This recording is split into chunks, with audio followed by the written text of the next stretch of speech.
Let us design the water plumbing water layout for this project. We've worked on this project in the past where we designed the HVAC for it, right? And so that there are three bedrooms. Okay, two bedrooms, right? This one and this one, the master bedroom. Then there's a garage and all of that. So just quickly take our time to scan through the project and see what requires plumbing water directed to it or water layout basically, right? So I want, okay, we have a sink here, a bath here, a bathtub rather, because this is the bathroom. Then we have the WC water closet, we have a lavatory. This is another one, right? There's just a slight difference between these two bathtubs is that this one comes with a shower, right? Okay, this might just be um, based on what the architect decided to fit in, or it might be what the client actually wanted. But we'll try to design our system to work for if both of them have showers or not, right? Then also there's an interesting detail. There's a washing machine here, right? It's not very common to see this, right? There's probably going to be a laundry room, but it's not every time you see a washing machine being indicated on plan, especially for. I mean, it works. It works. In fact, residential buildings have higher chances of having a washing machine than commercial buildings, unless it's like hotels or hostels or places that have living water, right? So let's. How do I want my water to pass? Yeah. So before we even start anything, let me. Okay, this is I already grouped this. I want to explode it and set the colors, select the colors that I want.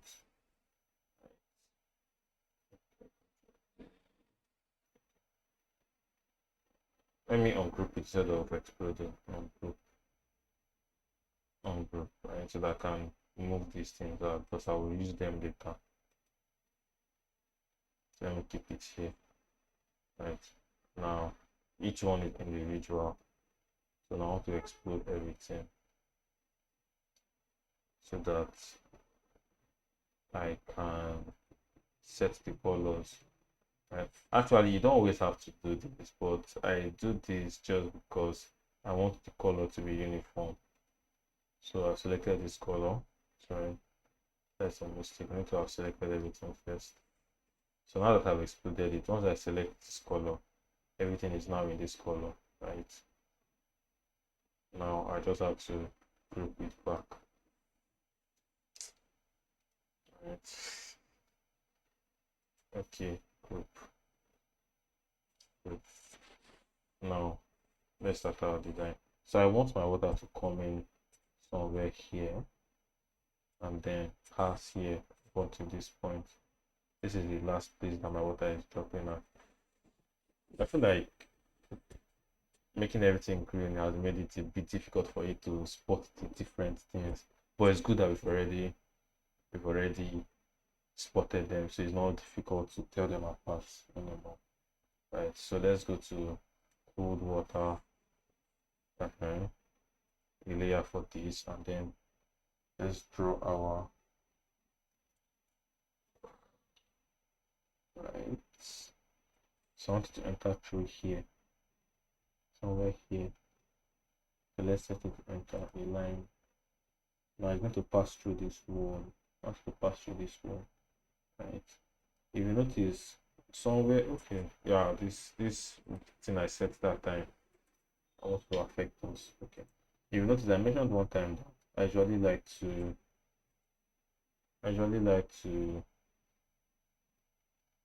avoid external walls when I'm designing plumbing water system, right? And I think I will give a bit more detail why I like to do that. So I want it to just continue straight. I mean, all this piece is passing the signature up until this point, right? And then it goes up. Luckily, this is not an external wall because there's a space, even though there's no condition, but at least it protects from external factors that could, because if this is a cold, if it's in a cold winter, if it's in winter, let's use that. If it's in winter, this building or the water on that external wall tends to freeze or has a higher chance of freezing, right? And that's thing I forgot to mention is that um okay, let's just move on. If it comes up, I'll talk about it. Okay. So I'm going to like supply water to all the different fixtures we spotted before. Right. So this wants to be somewhere in the middle. Okay, somewhere here. Okay, let's keep right. Now we also have our shower here. So now this comes down here. Right, somewhere here. Add another line. Okay, it's a bit too far. I want it to be somewhere here. Okay, so I'll trim this off. Okay. Now we are still drawing our hot water line, cold water rather. Now what else requires cold water? What else? Okay, okay. I want to place my water heater somewhere here, right? And this building thankfully requires tankless water heater. So we'll look at how to size that today. So tankless water heaters are usually very small. So I know that there's a closet here, but there's no way it extends from across the whole wall. So there will be some space either above or to one side where there's a bit of space, right? So let me just use this to indicate my tankless water heater. I want it to be in a different, okay. I want it to be a different color because it's not really a pipe, it's just something like this. It's not really a pipe. This blue is for only my pipes. My pipes and my pipes alone. Good. Okay. So that means we need to supply cold water to that point. Okay, so somewhere here. Point up. Okay. Enters, supplies it into here. Okay. What else needs water? Okay, another thing that needs water is the washing machine. Or we can just continue this line. So okay. Okay. What else needs water supply? That is this WC. Okay, let's send water up here. So that is somewhere here. Just enter. This is a wall down to join here. Now let's draw where the water enters the WC. What else? Okay, this is our bath. Our bathtub. Right. So the water will enter somewhere here.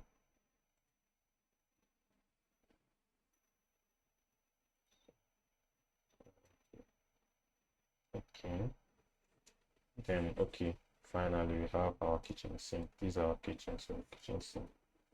So now I didn't want the pipe to pass through this wall, right?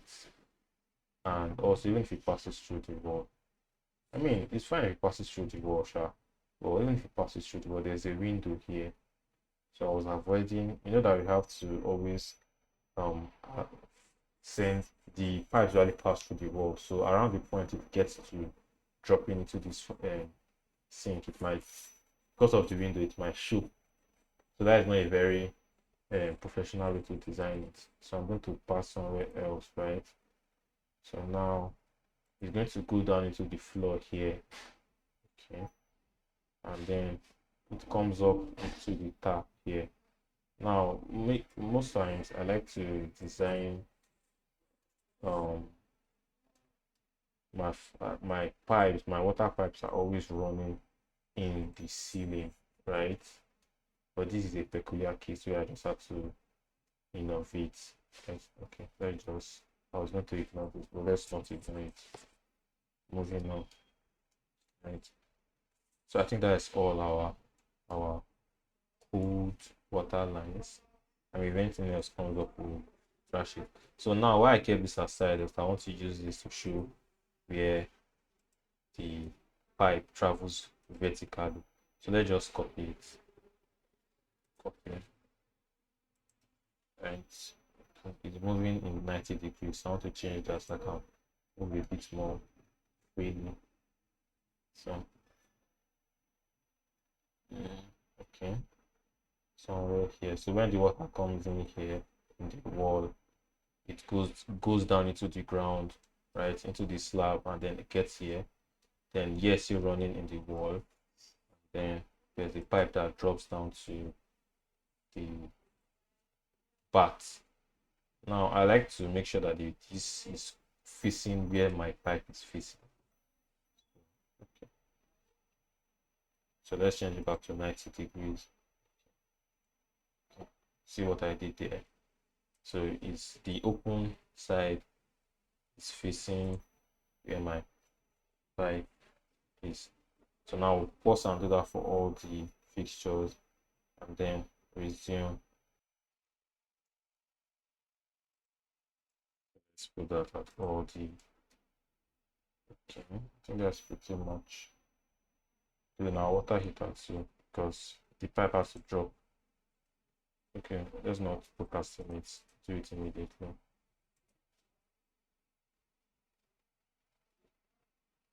Okay. What I did was just rotating. I rotated, so rotate, select your point and then rotate around it. Now it's 90 degrees because I set this. Okay. So I think we supplied all our. Okay, this also requires. Although there are some cases where if you have some fixtures lined along a wall, so there won't be need for the pipe to drop water at once. So once it drops in that one place, you can just continue and then supply the other one at that same height. Right? But let's just do this just for informative purposes.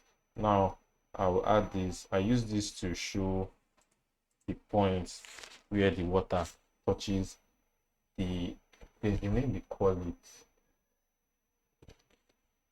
where the water touches where it meets the fixture itself, right? So you just okay. Luckily we don't need to. So this is like this will be where the outflow, where the water flow out of, right? Although it's not always accurate, because I mean in real life this shower the water flows out of here, but this is like where maybe the tap will be to turn it on or off, right? Okay. Even the water heater too. Okay.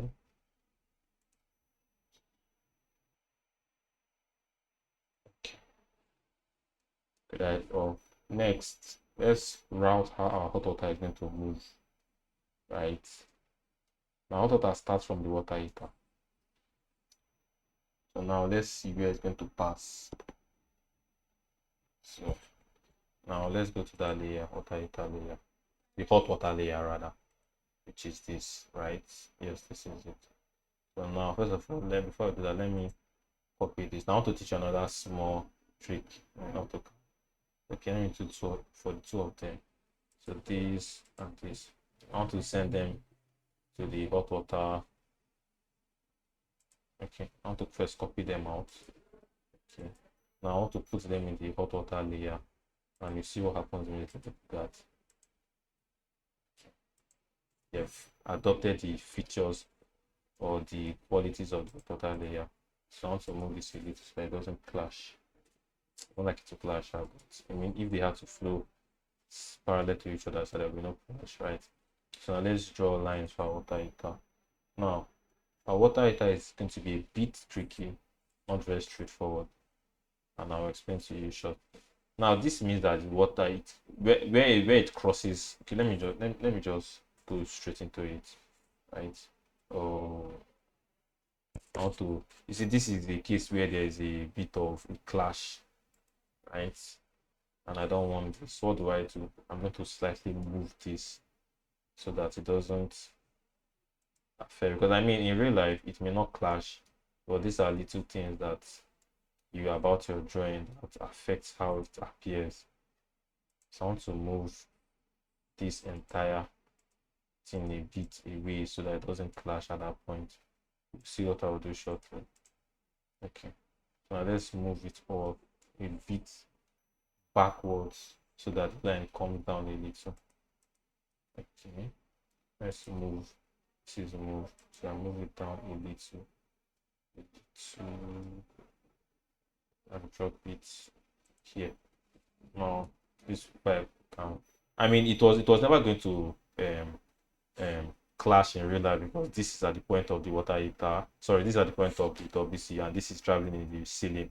But just so that the work looks a bit more presentable, we do it that way. So now let's continue our lines for this. Okay. So I don't want to be too close. Okay. So I'll continue. Who are who that need hot water? This is one of them. Somewhere around this.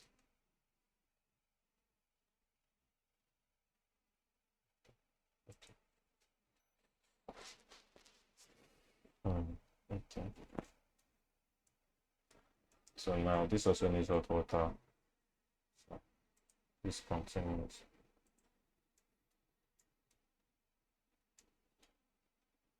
Somewhere here. Then have the line to continue.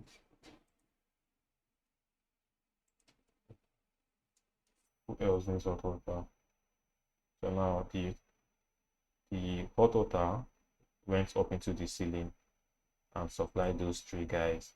Now it's going to continue in the ceiling and supply even more. So who else needs hot water? You see that this guy needs, and this guy. So let's just come back down here. So it enters the ceiling, the wall rather. Okay. And then at this point, I want it to slow down. Okay. It's okay. Okay. Okay, move this a bit too. I don't like how close they are. There's enough space for two of them to exist without being that close. I want to move them a little. Okay. You feel different damage is moving. So just moving it a little. So now they're a bit well arranged inside that place. Okay, and then we need to trim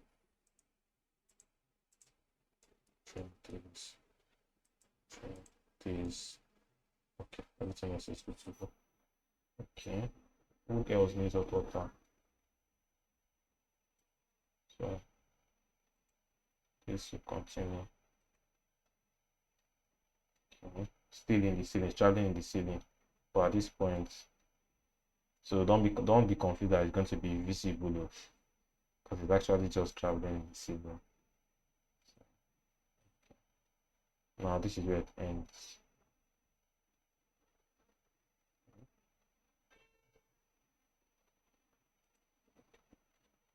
So now let's look at our lines again.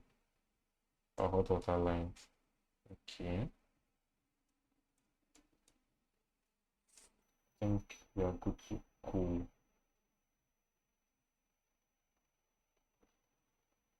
Okay. Now I'll just simply I'll simply add this fixture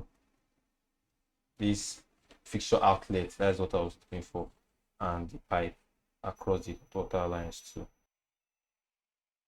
So when we select this trim, I want to extend this. Press shift. Okay, this is to trim. That was a mistake. Okay. I want to.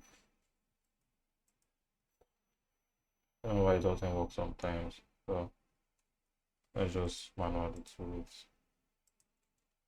Okay. Let's see if it works now. Press shift. I'll just simply select this other one, extend. And when you extend, then when you press hold down shift, it does the opposite. So that same button works for both of them. So just use shift to alternate when you want to. Now that we've done all that, let's go through it to check that everything is in order. So after every little step we make, we need to confirm that everything is orderly, so that you don't have to, because by the time you waste a lot of time, okay, this needs to be trained. When we move this that time, right? By the time you make so many moves at once before you check, there's a higher load to look through. Okay, this is good. So next we are going to look at the table. You get the number of plumbing fixture units, and then that will enable us size our pipes accordingly. So remember that with this project is in Florida, right? Okay, this is a Florida project. So we've this is our page one. We've referenced Florida code, and the latest at the time was 2023. And we've also filled the table, right? So this was, I remember telling you that each state uses specific codes. So it might be based off that national code or another code, but you notice that there are also some differences, right?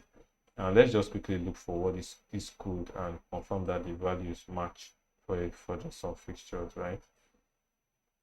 So I want to look that code up. Oh, we're here already. Yeah, this Florida. But we needed, not this is not we needed. Okay. This is all we want. Okay, this is sizing. So this is probably what we want. Yeah. Okay. Okay. So what we are looking for actually, we want to get WSFU values. We are looking for. So now let's look. If you notice, there is private and public for each of them, right? So we need the private fixture unit for lavatory. This is it, 0.5, 0.5, then the total is 0.7. So let's go back to our project. Okay, right. This for the lavatory, 0.5 for the code, for the pots. This probably get this right. So, and now based on the quantity, remember we have two bathrooms on site, so that's is equivalent to two lavatories each of them. We also have our WC, our flush tank, because it's two these days, but there's no hot water, so this is empty, right? Sink two, we just have one kitchen sink, washing machine one, shower and bath 1.0, right? Okay, shower for private 1.0, bath for private. Okay, bathtub. Okay, I think I selected. Remember, I said that we're going to design so that the bathtub is going to have it's going to be able to accommodate if there's a shower installed, right? So that is where for a bathtub, for just bathtub, for a private bathtub, it's just 1.0, right? But now there's a bathroom group. This bathroom group is like a general, it covers for everything that can be found in a bathroom, right? On an average. And then it gives like a total instead of per fixture, that is per group. So let's use that, right? Imagine even up to flush tank to which is the WC, right? Bathroom for private, that is 6.0, right? So let's set at 6.0, right? But I wonder why the private is less. Oh, it's more because of this flushometer valve actually.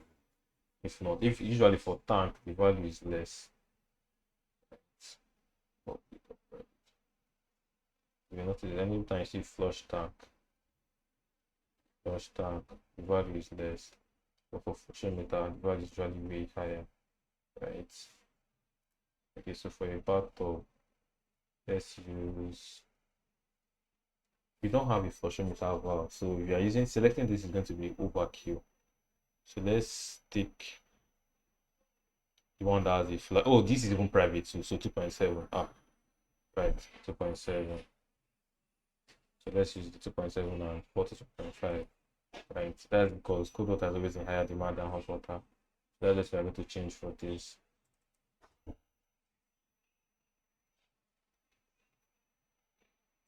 Right, and you just want, so this will be.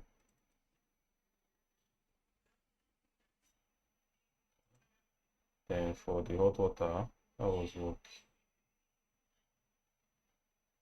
Hot water is 1.5. That's for the part 2.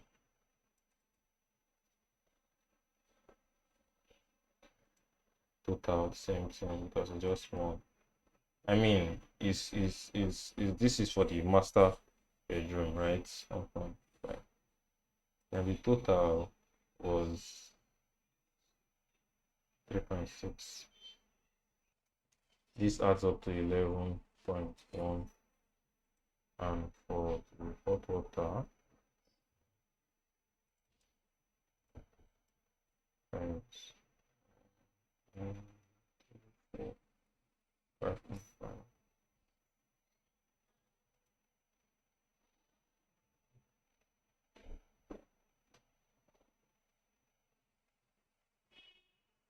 So 2.2.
Moving on, right?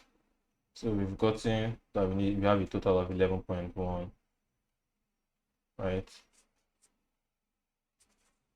So that means we size our cold water pipe. But let's use the, I mean, it's almost the same, right? I feel like there might be a problem somewhere. Oh, yes, there is no, there isn't. No, this shouldn't even need, we didn't even need to do is the total for this because this is per unit, right? So the total is actually the one that includes the quantity, right? So this is it. So I mean, the for cold water is this, for water is this, and this. So basically, remember that our minimum pipe is 3/4. Let's check what the sizing table says. Okay, before we check, let's measure the total pipe length. So our main line, our main plumbing line, which is this main distribution line, and then up to here is 22.7, 22 feet 7 inches plus this, which is about 31 feet, right? So 31 feet and 11 WSFU. So 31 feet and 11.1 WSFU. So 31 feet will fall under 40, right? and then the other one is still 11.1 is greater than 9, so we take 32. So that is 3/4 will be our meter pipe, and then our main distribution pipe will be 1 inch, right? I mean 3/4 could still work, but let's use 1 inch because that is what the code says, right? So that means our main pipe will be 1 inch, right? And then the branches off of it, which are these branches, can be 3/4 because they obviously will be of less WSFU, right? Like you want to get the branch or size of this branch now, you just simply take SFU, WSFU for this fixture, and then this distance, which is most likely going to give us 3/4, right? So let's just quickly tag our pipes. So we've done our dimension license, let's delete them. Okay. Another interesting factor or feature about this our building is that it is supplied from a well, right? Not from the city's water network. So remember that our sizing, the service pipe, which would have been the source of the water, is going to be 3/4, while this is 1, right? Okay, so it means this should be 3/4 from well. So they have a well on site. Now, because the well is underground and it doesn't have its own power system, like pressure system, like we are installing a pressure pump, pressure tank. This is going to help to boost the amount of the pressure to actually send the water through the house, right? Now remember that we are sizing for the pipes. So this pipe is going to be here. This just means that this is a 3/4 pipe, right? It's hot water, so this is cold water. And then we could just copy it for the hot water. This one like here. Yeah, that works. Now I remember saying that we should try and make it aligned. Just make it a bit.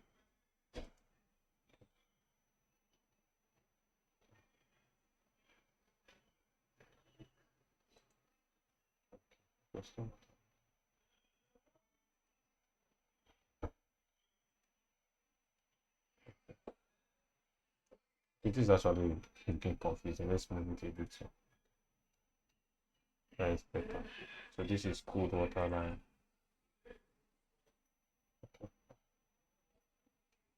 Change it to cold water. Right. Then the rest is going to be the best copy this to here. And this is our main distribution line. And this also happens to be our main line for hot water too. So now we edit this to 1, right? Because that's what works. Okay. Now I'll just do that for the rest of them. Okay. Then we're good to go. Now you're wondering why I added this line is because it helps to align this drawing on our drawing sheet. Okay, that will be this. Now you won't see it because I set the color to be white, right? Remember how I used to manipulate colors, right? Now if I click here, now I can move around. You see that it's still there, but because I set it as a white color, it's not visible here, right? And I just aligned it to this point so that once I use the same rectangle and put it on another plan, I just want when somebody looks at it, it aligns, right?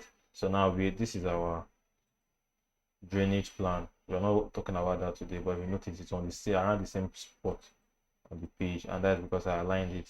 So I mean, you can find your own way to do that, but just ensure that it's just another little detail to make your work look more presentable. So when you have like different pages, the same plan but different layouts, just try and make them to be like aligned on the different pages, right? So what else? Okay, yes. Let's go back to our page 1 where I showed. So I remember talking about pressure. So this is the pressure table rather. Right. So just check based on the number of fixtures, the same fixtures, the minimum PSI that they operate with, right? And then based on the number of the year, you see that it multiplies by 2. So this is the total pressure, right? So by the time it's somebody, whoever is working on installing or setting the pipe, the laying out the pipe, the plumbing system knows that they need a minimum of 112 pressure, because as the thing passes through, or as the pressure passes through all these fixtures, it drops, and then as it travels over the distance, it drops further. But at least a minimum of this should be required over system. At that, remember that we installed a pressure tank and a pressure whatever, right? That pressure tank and pump. So at least we need to be able to specify that pressure. It helps to ensure that all fixtures are working at normal, delivering correctly, right? Okay. Okay, so finally, before we close out this project, I mean, we also have drainage, but I'm not showing that today. Let's look at the um um the riser diagram. Riser diagrams are important because they give us an idea at a glance, without, like, you look at the plan, right? Now, without the plan, let's just say if you want to describe what we have on the features we have on plan, and like the order they come in, right, to somebody, just at a glance, that's what this is for. So if you look closely, you see this is from the well. This should be 3/4, by the way, right? It's from the well. Then this is the tank, right? And you see it goes up into the ceiling, supplies the sink. This is that first sink that we saw, right? Supplies the sink. Then as it enters first into the sink, okay, I mean the first branch goes into the sink. That's why it's that order. That's another way that you look at it, right? So then the next branch goes up into the part, and the next branch. And another thing now is that this branch now has a secondary branch because it doesn't go directly. This one is off a branch. Let's see how we interpret that. Okay, you see it here. So this branch goes into the WC, but off that branch, that's what goes into the lavatory. So you see how detailed it is. And then this main pipe, right? Right. So this is that main distribution pipe that is 1 inch. Then this is our water heater. Okay, let's quickly start the water heater before we call it a day. Right. So we have our lavatory, the water heater. Right. So this is where the branch water heater comes in. And then you have our washing machine, our shower, WC lab. I mean, I believe this is self-explanatory. So you just draw this out and have a separate page for displaying it, right? Now some some cities or some states usually require request for a 3D riser, but not in this case. And we are good to go. So now let's do our water heater size. That will be on page 2.1. Okay. We are sizing for the tankless water heater, right? So we filled in for, so for the washing machine, the closest the washing machine matches is this laundry tray, right? That's 4 GPM. Why I'm having to edit is because I just copied this template from somewhere else. So I just shower. So that's why I'm making this edit in 2.5. So this is flow rate.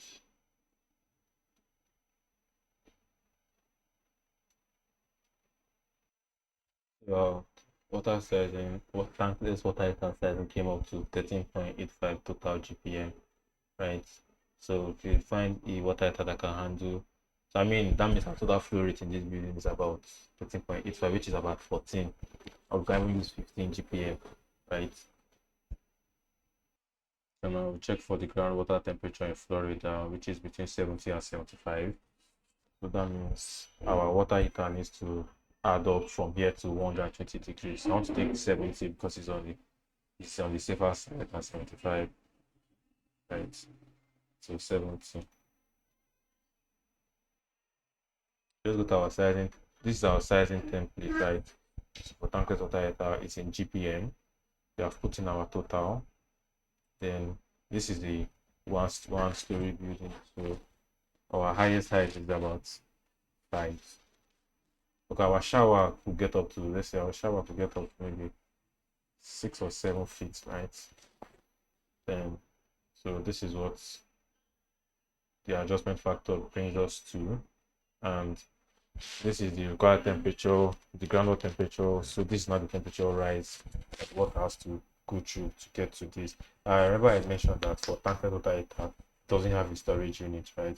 So that means it's heating instantaneously, it's instantaneous heating, right? So that will also mean a high kilowatt rating. So now we just have to find an electric water tankless water heater, because there's no gas outside, that can handle 208 kilowatt. This is just an indication of the amount of energy, electrical energy that it's going to consume, right? If it was a gas water heater, it would be in BTU, right? But this can be converted to BTU. But this is like the one suitable unit of measuring electrical energy, right? Or electrical power. What is power now? Yes. Yes, what is power? So the electric, so it means the water heater has to be at this, right? And then also has to meet 14.85 or roughly 15. So we just have to look up a water heater that can accommodate that, right?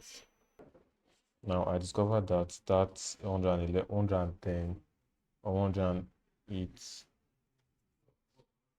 Right. When I was searching, I discovered that it's actually quite high, and that is because we didn't consider simultaneous running. So let's look at what to be running simultaneously, right? So I can reduce it a little. So let's say that'll be one lavatory, then one sink, one bath, and the washing machine won't always be running, right? And see how high the demand is, right? But I feel like whenever it's running, other things may not be on. So let's do a bit of reconfiguring here. Now the odds of them using the shower and bath at the same time is very low. And besides, if they wanted to use it one at a time, they saw them at the same time, the washing machine will most likely not be turned on, right? This is just me trying to be as economic as possible, right? If I wanted to just be full on, I could have searched for everything, but let me just delete this, right? So now, the washing machine can't always be on, but let's just leave it. So now the demand drops to around, so our total has now dropped to 9.05. Let's put that in our template and see the difference it gives us. Okay, now our power is way less, so let's search for something that matches this. Now, okay, this one I need.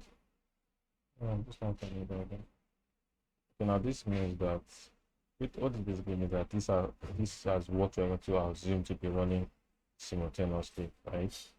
But we know deep down that it's not all, they can't all run at the same time. But let's just take it for a factor of safety, right? So and then we search for something that can handle, right? And also we see that 110 was actually quite high before, so that's why we have to reduce it. But we are still within safe limits, right? So now it's about 73 kilowatts. So I want to like split that across two water heaters, because the demand is quite high, and in case one of them spoils, we'll have to like be out of water, hot water in that building. Since I want to split it across, right? So now I'm going to go for 36 kilowatts water heater, and then I'll take 2 units so that I can handle that I'm looking for, right? So I've installed to 36 times 2 is about 72, right? So this is 36. Now this is one problem that I have with tankless water heater, the fact that it usually requires so much energy, right? You can see that normally we would have used 120, right, which is for residential. By the time we talk about 240, it's already going into commercial 3-phase loads and all that, and that is mostly commercial type of loads, right? But let's just look for what works for us. Okay, we've seen here. Okay, we've seen this. This is one that has been recommended for us based on the temperature rise, the based on the kilowatts and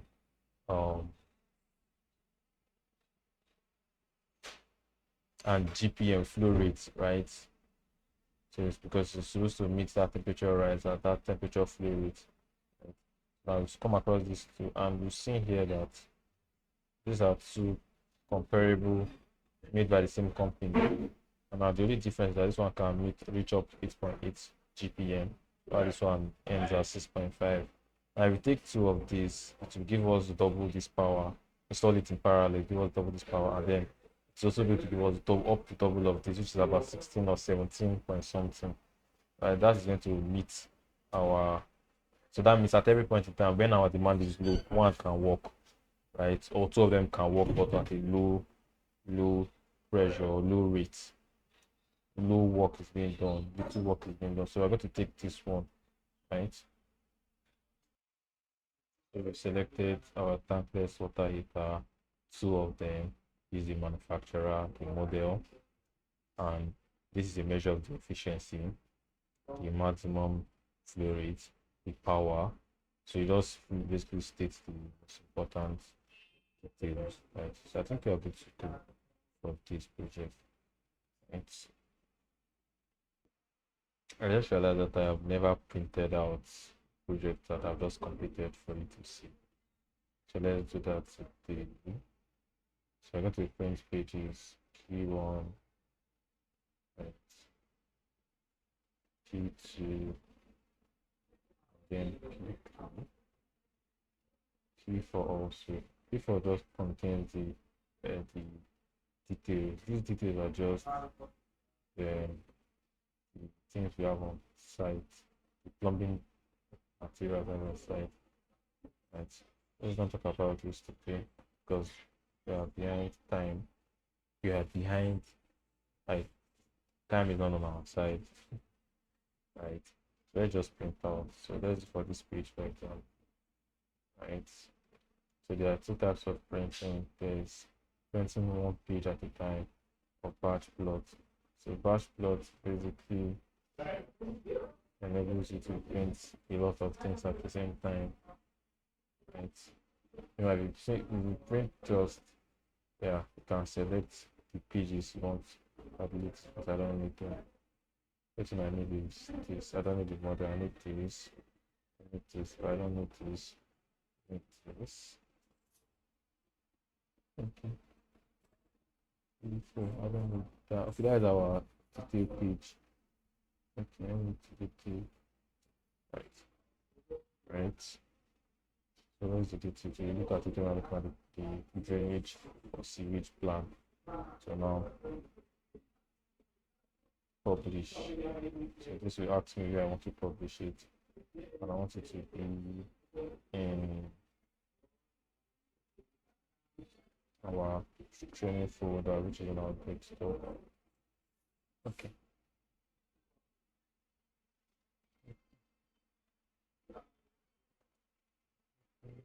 This is our project. Right.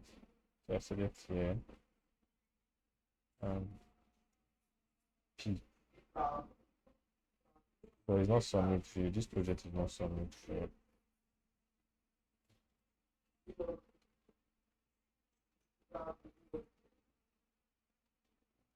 Let's call it so.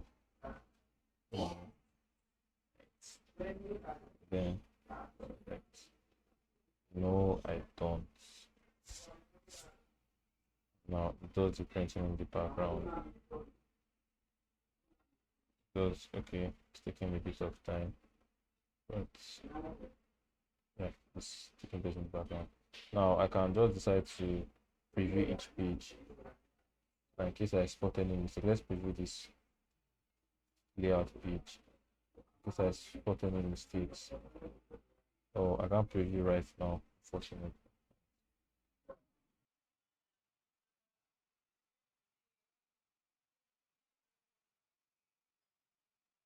Okay.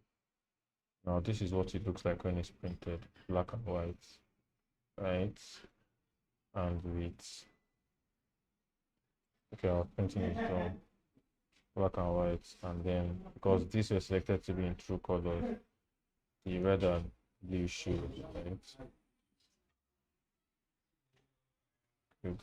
So we are good to go on this escape and we're out of there. So that's the end of this. Let's go and look at what our this thing looks like after printing out.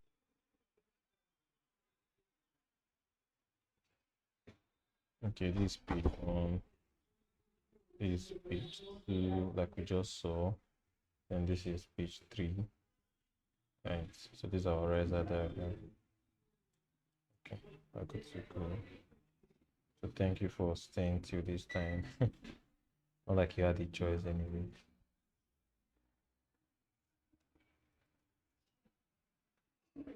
Now, lest I forget, there's another important detail.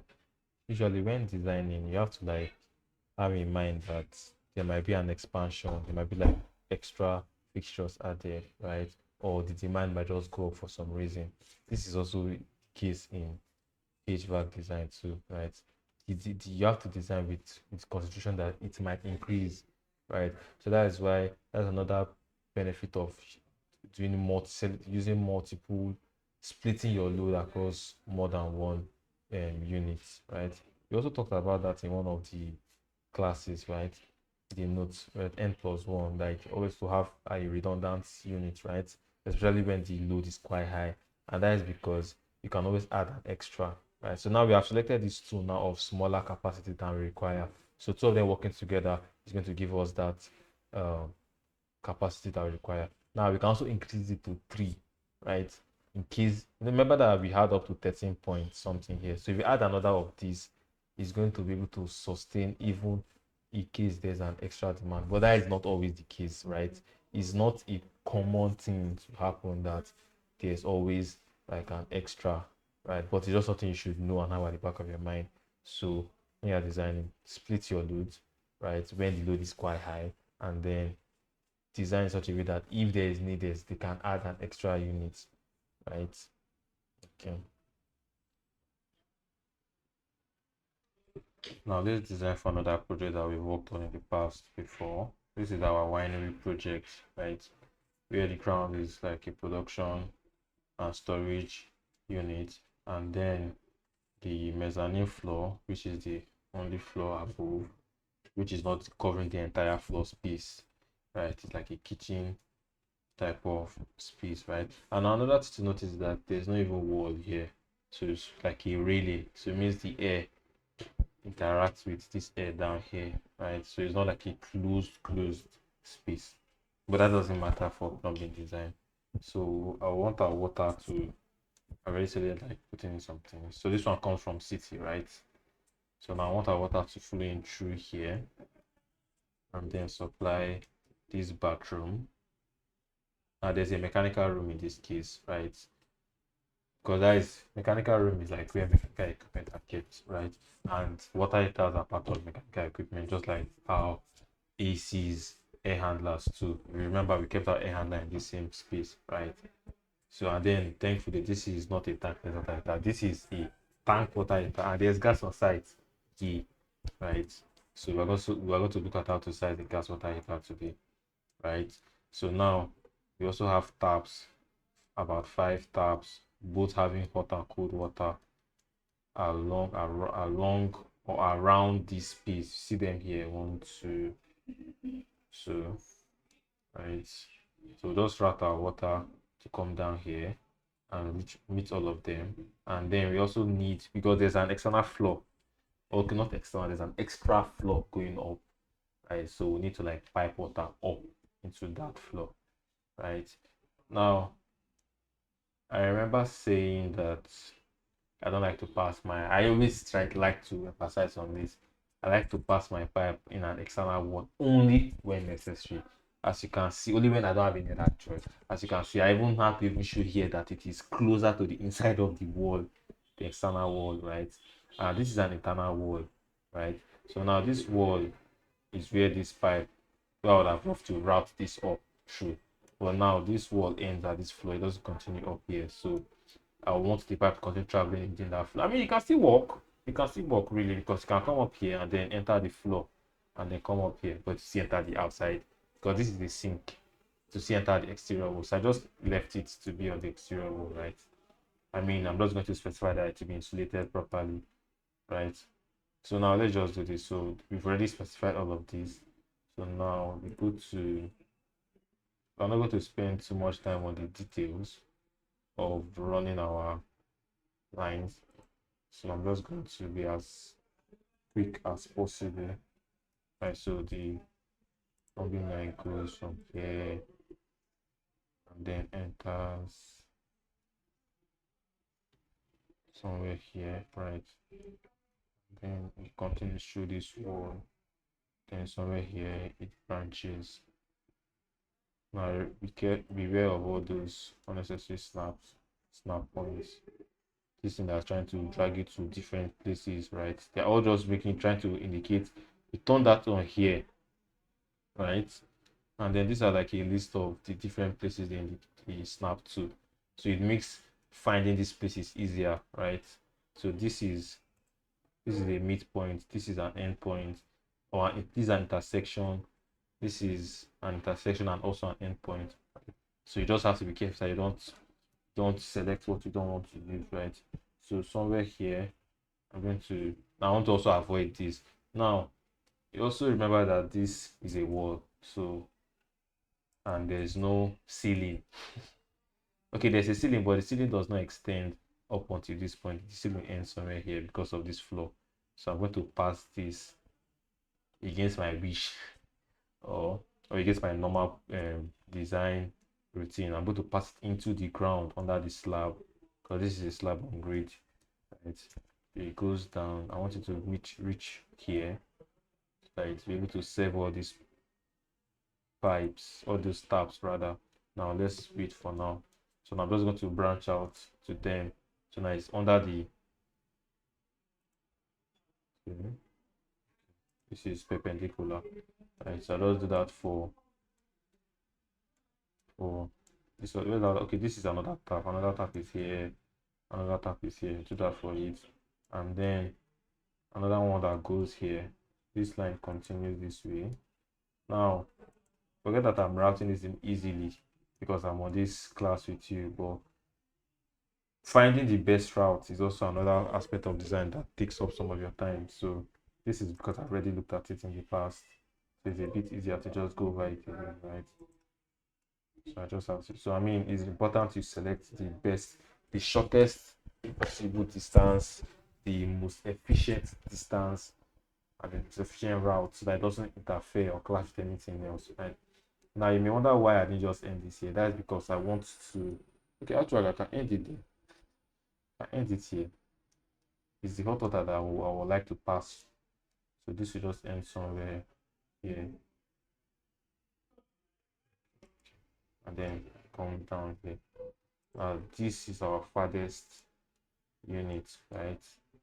So the next one, okay, this one self can even end here. I was deceived by the hot water line. This will end here.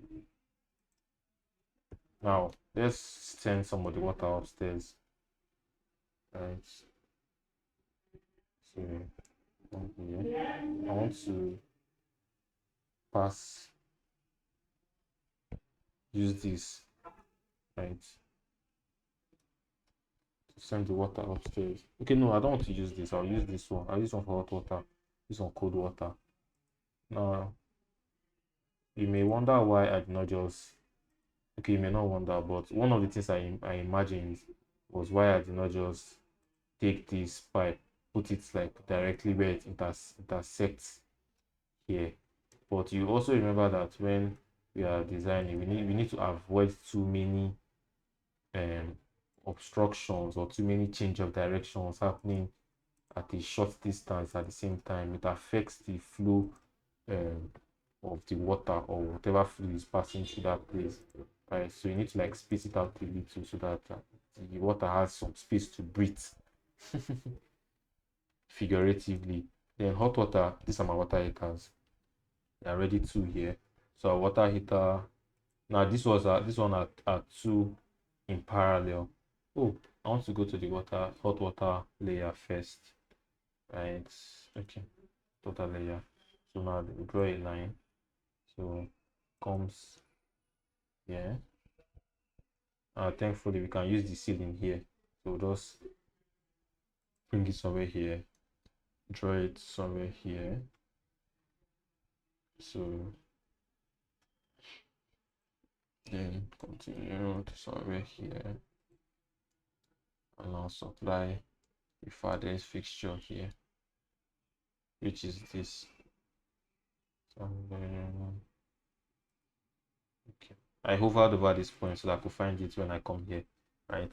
Okay. Now do the same thing for here too. Right. Now remember that we need to consider that when hot water travels over a long distance, it loses temperature, it loses pressure, and all of that. So we need a recirculation pump.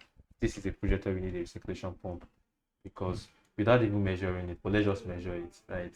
Now, hot water line is going to go somewhere from here, right, to somewhere here, because somewhere here, this is already 29, almost 30 feet. So if that's 30 feet, you can imagine the length of this. So definitely this is longer than 50 feet. And then you need this extra small length here, right, to here. And this already even looks like our pipe. This is 70 feet, you can imagine, right? So that's about 130 feet. 130 feet is the distance, plus this is about 5 feet. The distance our hot water line has to travel before it gets to, this is even 10, 11 feet. So you see it's already way more. Now that means we are going to specify the recirculation type for this project. So what else? Let's send our water upstairs. So the hot water goes here and then goes up through here. Isn't aligned sure, but we can do a bit of changes.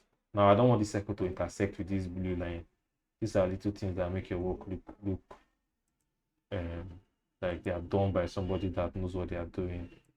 Okay, let's move this. Oh, I copied it. Supposed to have moved it. So now instead of moving this, I move this, and then I'll trim here. Okay, okay, right, okay. So now, oh, let's also draw our cold water line. Cold water line is just okay. Let me show you another trick. Select this, then come here, make current. So anything I do now, this is not the current layer.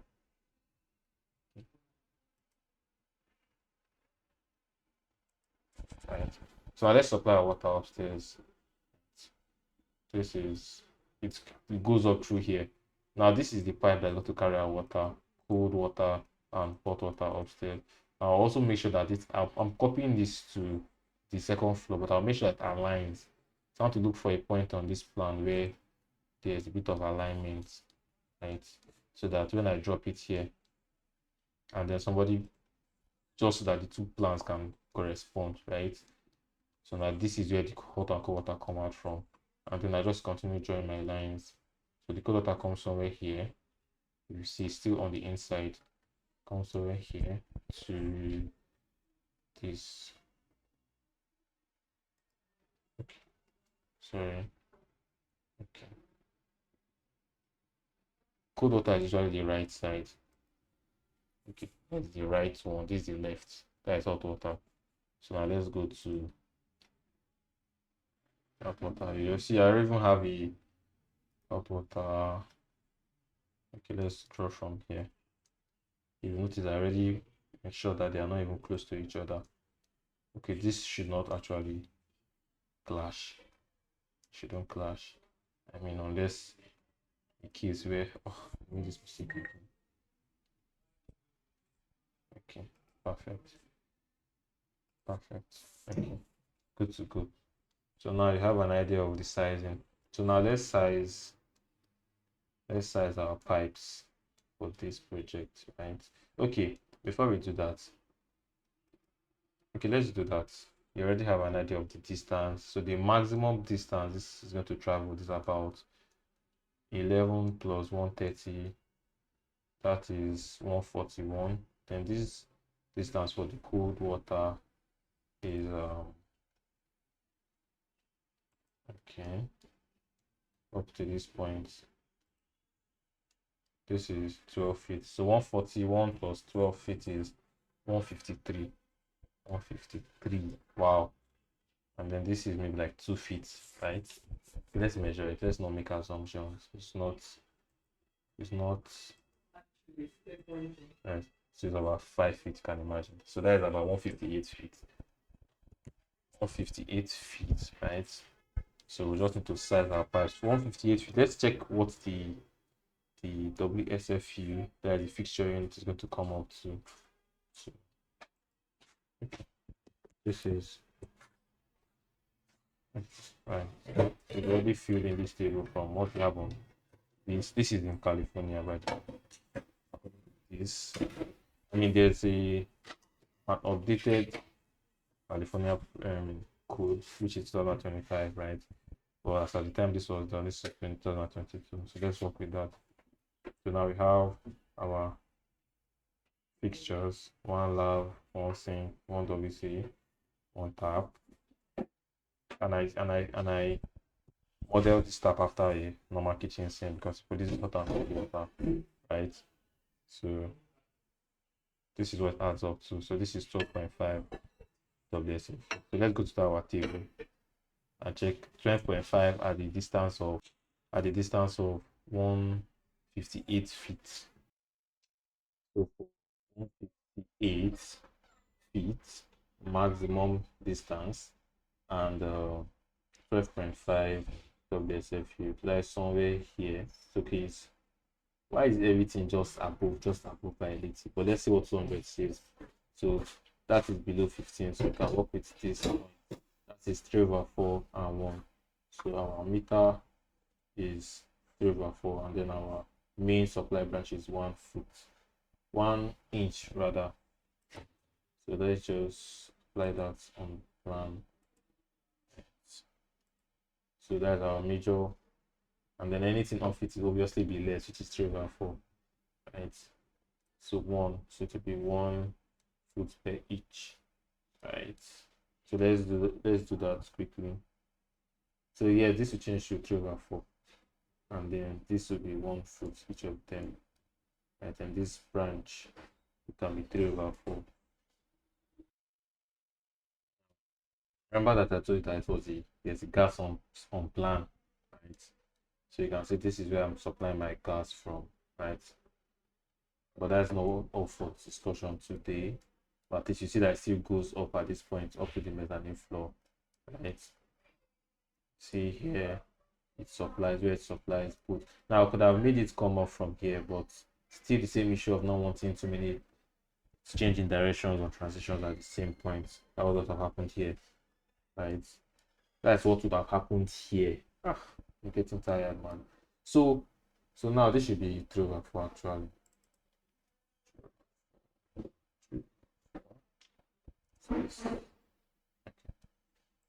So now another thing, now you also need, we have our backflow preventer. We have our, oh, this pipe should actually be 1 inch. 1 inch, right? Although if you are being honest, being that the distance, it might not be 1 inch, but being that it has to, in fact, being that it has to climb up, and that distance is quite small. Remember that this building is about 39 feet only, right? Well, about 39 feet, if you look at our, listen, 39 feet, or let's say 20 feet, that is where our this floor is at. 20 feet, right? Plus this distance. Let's do a bit of sizing. 20 feet plus, this is just because you don't want to make mistake, right? 20 feet, let's know the size of this. So this is 17 feet. 20 plus 17 feet is still less than 50. That's about 37 feet. So if you look at our sizing table, 30 feet supplying just the kitchen sink. Kitchen sink has of like WSFU of just like 1.5, right? So 37 feet, that's 20 plus 17, 37 feet, right? Is it 37? Let's see. Oh shit, I'm trying to navigate it. Let's measure it.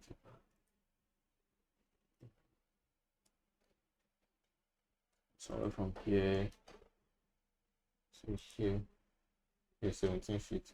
17 plus 20 feet, that is 37 feet. So 37 feet plus the fixture for WSFU for that tank sink is 1.5. Okay, 1.5 WSFU at 37 feet. So this 37 feet is somewhere here. 1.5 will be somewhere here. So it's already 3/4. So I mean, I feel like 3/4 is going to work perfectly for that point. So it means these pipes, right, should be 3/4. These pipes here, 3/4. 3/4 works. Right. 3, right. Okay, and even these pipes are bringing them up here should also be 3/4. Right. So also, okay, okay. We also have our gas line here, but that's not for us to look at today. So I mean, we are okay. Now let's talk about the I remember I also had to indicate that it's under the slab because normally I like to pass my pipes in the ceiling, right? Okay. Now let's look at the recirculation. This exceeds 50 feet, so there needs to be recirculation, right? So that is why there is need for this extra. You see now this is done in the recirculation layer, right? Which is this. So there's need to connect to create a loop around the farthest water fixtures that require hot water, and that is also why I had to bring it out here because there's a drain here. This is a drainage, right? And if this crosses it, it's going to create interference. That's why I have to bring it out like this. I mean, something that's already come this far, that little extra distance won't make much difference, right? So that was why I did that. So let every decision, let it be an informed decision, right? If without this drainage, I would have easily passed this thing at the closest distance, the shortest distance, which is here, right, to meet here. Right, so now this entire distance is about 135 feet, right? So when I'm sizing my circulation form, I'm going to size something that can carry um, the the GPM of all the fixtures along the loop, right? And now the loop continues to the water heater, right, which is here where I added my circulation pump. So basically the way it works is that hot water leaves through here and goes out to supply everybody. It even goes upstairs at this point, right? Luckily upstairs does not exceed 50 feet, so there's no need for a recirculation pump. But at the point where it goes down to those long distances, I need to install this and then I create a loop, right? So that loop also passes through somewhere here and then it goes and continues such that as it supplies into those fixtures and then it comes back into the main hot water line, so that at every point in that they always have like water at the temperature they need it to be, right? Okay, and that is actually quite important because this building kind of is a production edible kind of like eating. It falls under um the hygiene standard of a restaurant. So because what they're putting here is like needs to go through like highest hygiene standards, right? So that is why the hot water must, and this is a commercial building too, so such standards are usually not overlooked for buildings like this, right? So let's move on to, we already done our table, right? I didn't add pressure table for this particular project, right? But let's just leave it at that. Okay, now the next page is where I showed the layout. Now usually I like to, and I also set the, what do you call it, I also set the scale, right? Now usually I like to show one floor per page, but in this project I, because of how long it is, if I zoom in this too much, it's going to cut off at both the top and bottom, And I mean, if I'm keeping it this small, there's enough space. That's what I'm talking about here. If I increase it, okay, by the time it's filling up the page just right, it's going to be okay. That's too far. Okay, I think 3 by 8 works. Okay, no, 3 by 8 is too large. Okay, 1/4 is fine. Now by the time it's, see, it fills the page just right, it's clashing. So that's how to reduce it, right? And by the time I'm reducing it,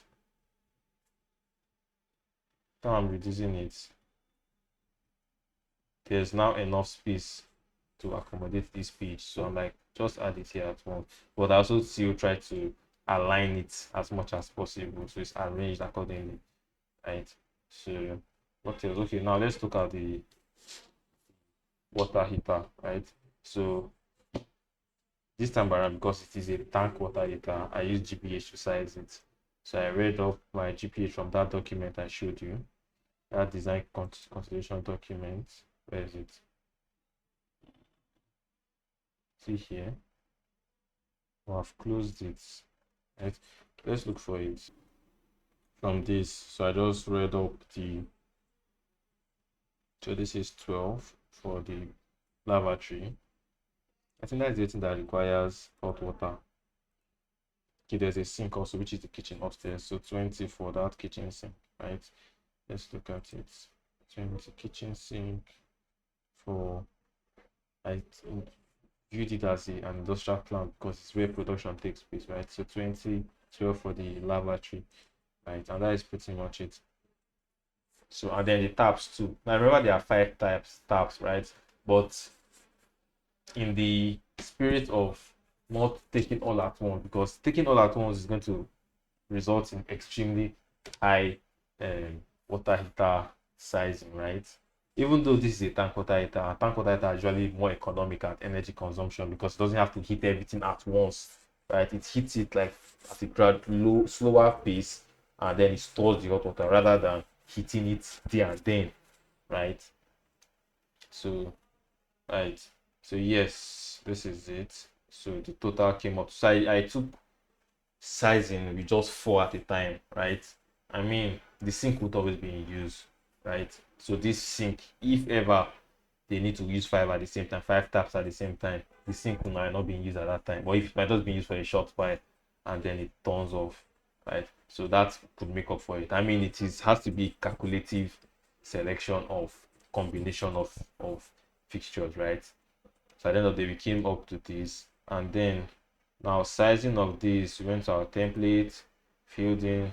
There's a gas tank water heater sizing, right? This is it. So this is 112. Now the elevation is the highest point in the building where the highest fixture is.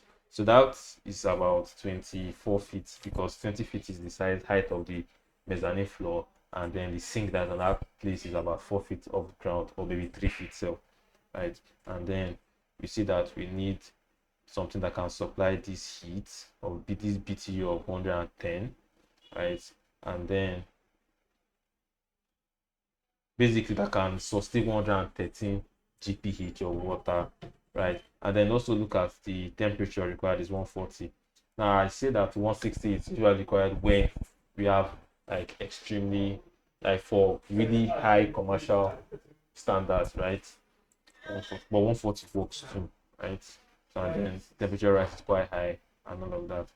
So yeah, so now to get the water heater that is this size, we just need to find something that can handle this amount of heating energy for gas. A water heater can handle this, and we searched far and wide and came up with the one we selected, which that is 100 and let's look at it, 113 BTU, right?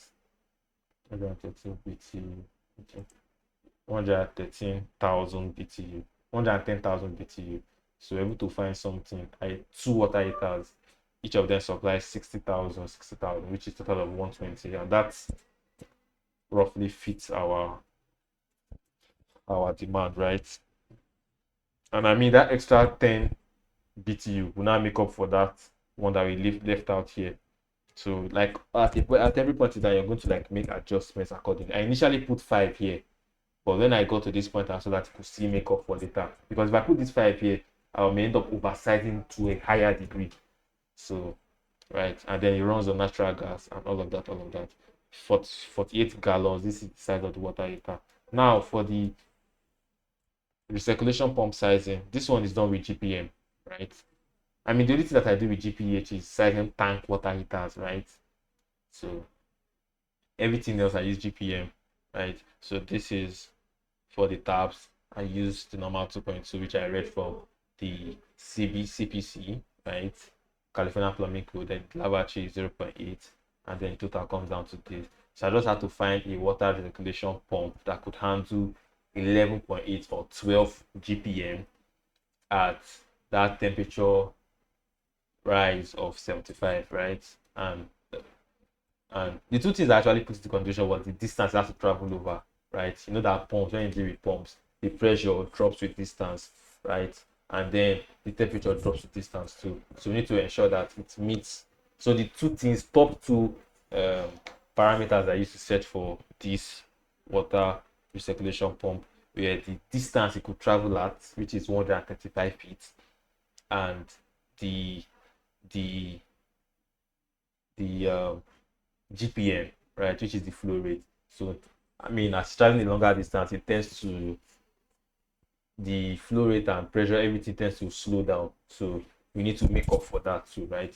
And I couldn't find something that could meet exactly that 135 and and 135 feet and 12 GPM, right?